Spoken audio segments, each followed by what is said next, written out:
All right, it's a tale as old as time. Physical therapists don't feel terribly comfortable with selling.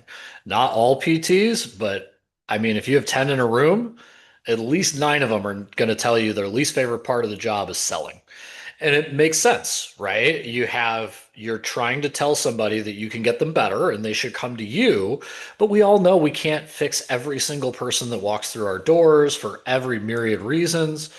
And the other part of it is sometimes it's icky because somebody else promised that you can do something when really you can't. There's no way you can. You're busy or that's not your specialty or whatever. So today we're going to talk about why physical therapists feel icky, right, in different settings because it is very different between like a cash only practice where I'm a sole proprietor. That's what I'm running right now. I spent 13 years in the insurance world building practices, but now I'm a cash provider, so I'm doing the sales and the fulfillment. And then Brian has six PT clinics, right? Most of them are insurance, but I think you have a cash only clinic as well. hmm And he can kind of talk through how do you get a team together so that the PT doesn't feel like they're not able to fulfill what the marketing team does. So we'll talk about that a little bit in depth today.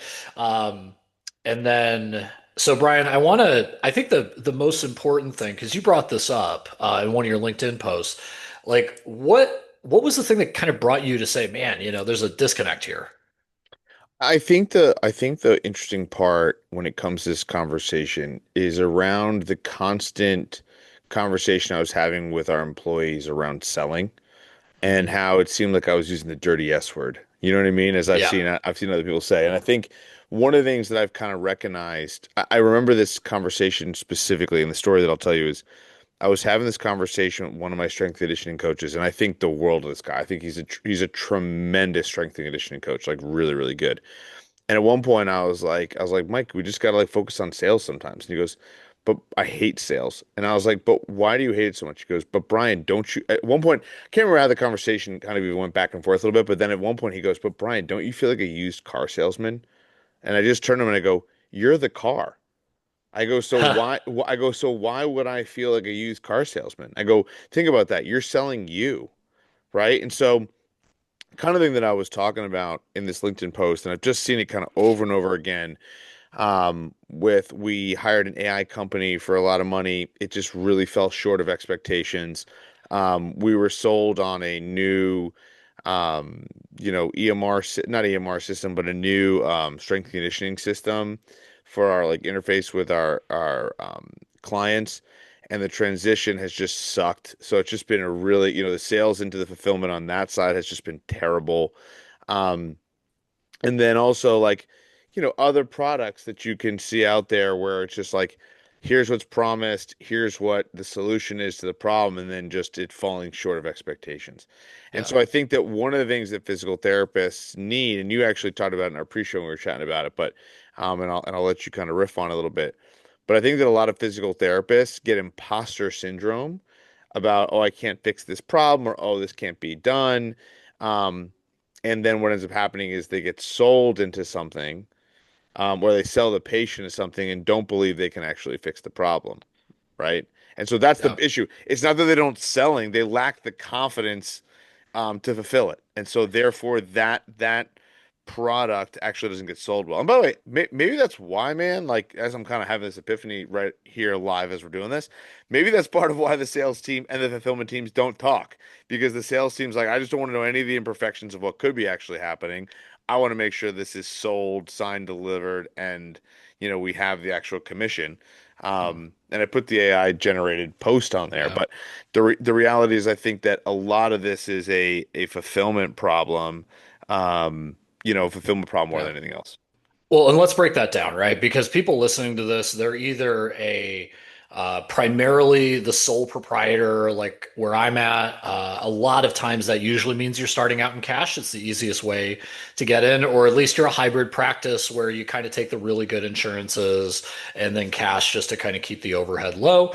But you're the salesperson and the deliverer, right? So Yeah. in a much bigger practice, it would be sales and then operations, right? Um, So I think what you said there, imposter syndrome. I want to highlight that again, imposter syndrome, because we hear about that a lot. And you hear about it at the beginning of PT school, right? You start out in your first clinical and, oh my God, am I good enough for this? But that can be in sales too. And I think it's important that people understand that in a clinical role, you feel bad telling somebody, I can fix your knee pain, right? Yeah. Because you know the math that yes, physical therapists can fix knee pain, but we're not going to fix everybody. So I can't say that to everybody, which means that because I don't want to lie, because if I lie to that one person, then I'm a bad professional and all that. Yes. And I think that that is what really hammers down the sales and delivery person, right? So me, when I'm the only person in the company, right? And I think it's really important, a mind shift that's helped me in converting more people and feeling more confident in front of somebody so that they feel confident trusting themselves with my care is that I know I'm better than most, right? And I feel that I've had people give me amazing Google reviews and they haven't gotten a lick better. They were a surgical Yeah. candidate. We found out 4 weeks in that they should have got an MRI and they were gone. The product was me caring, me showing up, me talking through my thought process, me working with them on how to get progress and this is what we're going to do and this is what you can expect and if we don't get there we're going to do this and they loved it. They were happy to pay for it. Tell everyone I'm the best physical therapist in the valley. And that was a Yeah. failure. I failed. I didn't get them better, right? But because I had that confidence, I was able to do it. So I think that's what really hamstrings a lot of sole proprietors is that they look at it as I can't let it be not 100% success. Whereas really you have to redefine success. For sure. And I think that this is a key difference. We kind of talked about this, because you made a comment. You were like, well, a lot of cash-based physical therapists making the sale are also the person fulfilling the product. Yes and no, right? So it depends. Depends on the business. So, you know, in some cases it could be a front desk person selling. It could be, a VA. It could be a physical therapist for another person. It could be something along those lines. So, it could be straight up a salesperson. It could be that as well. Um, And I that's think, more your business. So I want to get into that, right? yeah, yeah, yeah, yeah, So that's where the communication comes in. I don't have enough money for a front office person, yeah, right? Or some people, they just want to keep it small. They just don't want to deal with it. yeah, But then what are the challenges that you see when you do have a clinic with multiple PTs or yeah. you do have a sales team? Yeah. So I think to think about the sales team aspect or how sales kind of work in this process, right? Is like the different you got to work backwards. So basically the difference with insurance and cash based is that more often than not, because you in insurance based physical therapy are probably not cheap, but the cheapest option in essence, it kind of removes one of the major objections to most things, which is a price objection.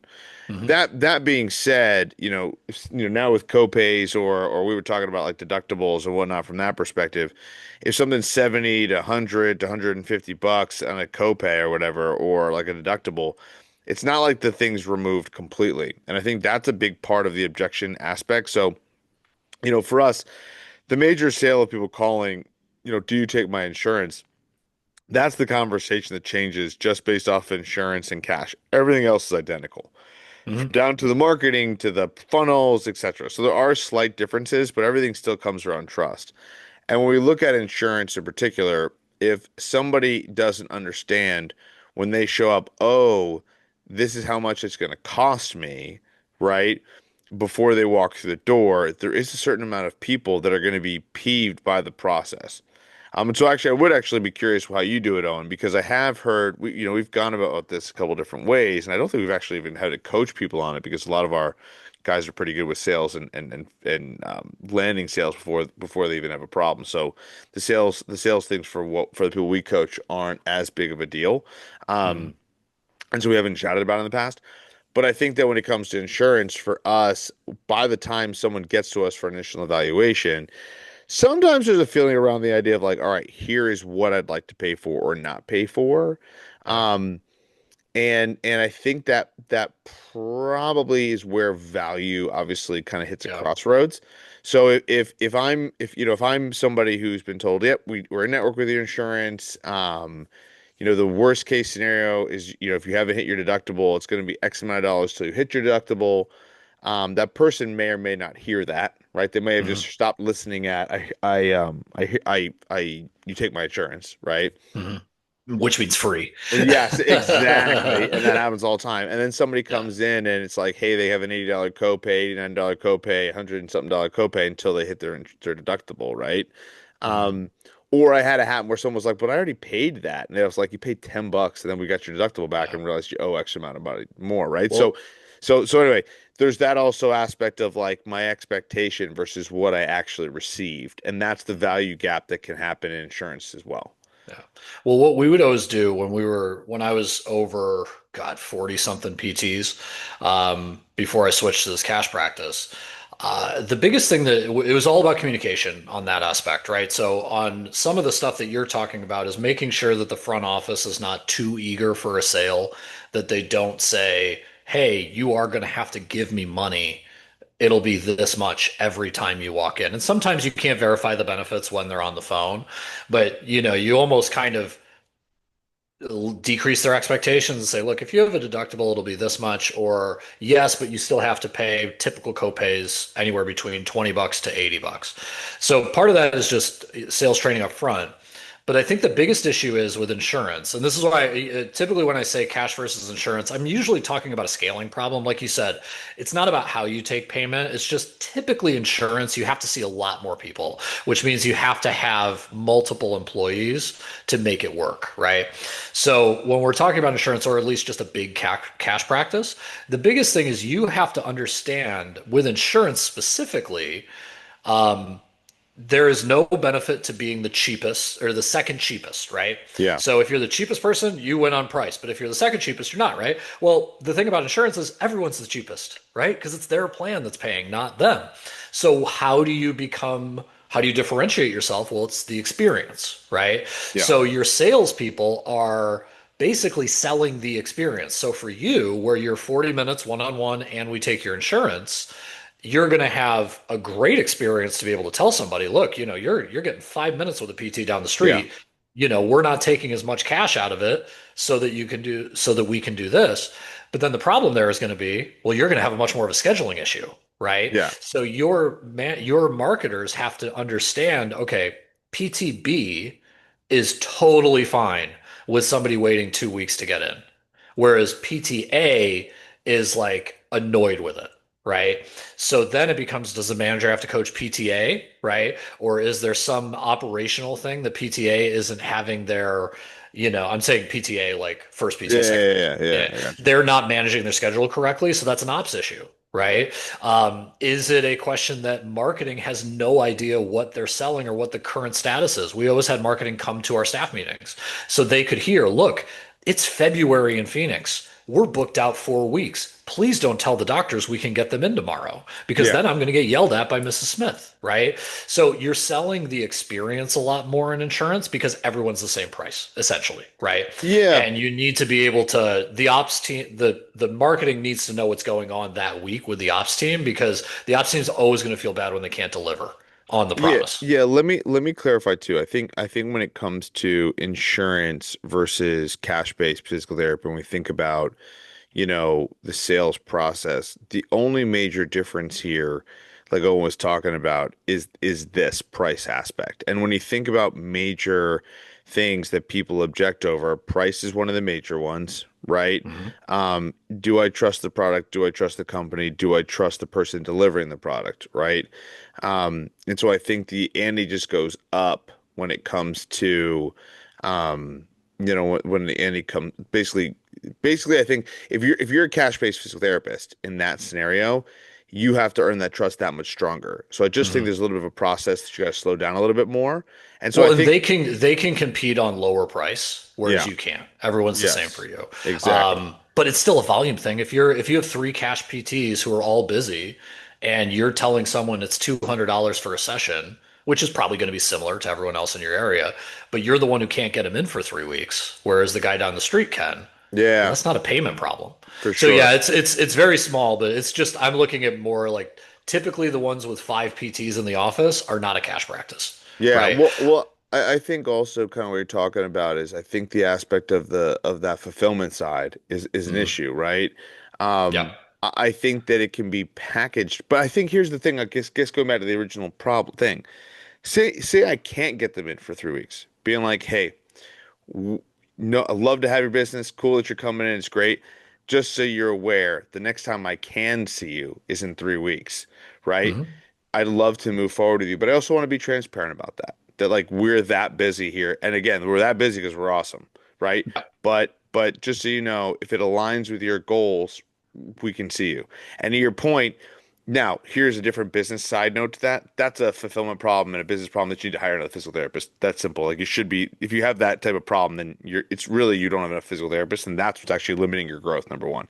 Number Yep. two, in that scenario, you see where I just created like transparency? I think that's the crux of the problem. If you're a Hmm. salesperson, I actually personally found sales to be easier in that scenario because I was able to relax more. It's like, hey, I don't need this sale. I want this sale. But I don't need it. Like it's not gonna pay my bills, right? Yep. And I think that's the thing about getting busier that's really nice versus, there's countless stories of people saying, hey, I need this sale so badly, otherwise I can't pay my rent or my payroll or whatever. I think it's in those scenarios that people are like really trying to drool at overselling and Yeah. basically can't fulfill it, right? Well, and that's where you need to look at your incentives for your salespeople. If you hired them on the fact that like if you hit your goals, you'll get 20,000 extra this month, right? Yeah, But then you can't hire somebody for 6 months, pay them the damn 20,000. Take that pressure off of them. Make sure that they help solve the problem. The problem is not them getting people in. The problem is operations, right? for So sure. yeah, you're going to be off, but you're going to have a salesperson who will be transparent, who's not looking for a dead sale or who's trying to revive a dead sale. And they will say, look, hey, I'm sorry, I got to be transparent with you. This is what's happening. We're freaking awesome. And you're going to have some people that are like, dude, I'm cool with that. I want to go to the awesome place, right? Yeah, for And they'll sure. get the sale anyway. Right. And then you're going to have the people who just, they need to check a box to get their MRI or whatever, and they're going to go somewhere else. So that's what my owner never did. I understand that's a financial commitment, but that is something that can take a lot of the sales versus operation stress off is when you tell the salespeople, look, you know, it's not your fault Yeah. here. So And I think this that, is that's where just some what we did, or what I no, wish we did. and I think this is something where the front desk can be ruthlessly effective too, because there's somebody who can say, "Hey, I'm just going to get you scheduled," and again, a lot of it can just be the process of like, "Yep, we take your insurance. Yep, no problem. Yes, we've seen this before. Absolutely, we can do this." Like, I think the difference is the trust is sort of transferred from a doctor's referral, or if you've done a community event. Like a great example is before I left one of our clinics today, we were getting a referral from one of the local high schools that we staff. And Mm. very quickly, the PT got on the phone and was just like, "Yeah, I saw her the other day. I think she was interested in starting physical therapy with us. And I saw her, and I think it'd be a really good idea because of this, this, and this." And that was the sale. It was just done very quickly, but we don't think anything of it because the transfer of trust was very easy. It went from the kid to the parent. They took the insurance, so objections overcome. So there was trust on the provider, there was trust on the company, and the trust was reinforced on the company because we took the insurance. And again, like somebody asked me yesterday, like, what's it going to cost me with my insurance? And it was just somebody, a friend of mine who was coming to the clinic, and I was like, this is the worst case scenario, right? But it's still the Hmm. cheapest option you're going to have. That's the advantage that insurance-based physical therapists have because they're able to just skip that step. Whereas the transparency, I think, for cash physical therapy needs to be kind of upfront, right? It needs to be Hmm. like, hey, this is what this is, because if you don't overcome that early, it's the thing that's going to bring everything that your treatment has to a screeching halt. And that's really what it Yeah. comes down to. It wouldn't be the first thing I say in a sales script. I would still do what Yes, you always coach people to say of like, let's sidestep. solve, what's your problem? Let's solve it. Let's do all this. But you can't leave that first phone call without saying like, and by the way, our prices are this, right? Totally. So that's a recipe for disaster. And for those who are interested in how that sales scripts work, we do that training and have those sales scripts available to people in our physio growth group. And Yep. and that's and the quick of it is to exact Owen's point is you sidestep it, you build trust, then you pitch. That's the idea, Hmm. right? So think about it. It's never like and I always think of like I'm trying to think of any story where I've walked into a store and the person's oh, you know what? I always think of this one. I remember it was a ferry that I was going to with my parents. It was like again and again that's a random statement that it was a ferry. Yeah. And I just remember my wife and I were buying this like caramel popcorn on the ferry. Yes, a very random thing. And my Kids were hungry. We wanted a snack. I did forgot to bring snacks, so we bought this thing. And the woman was like, "That's $17."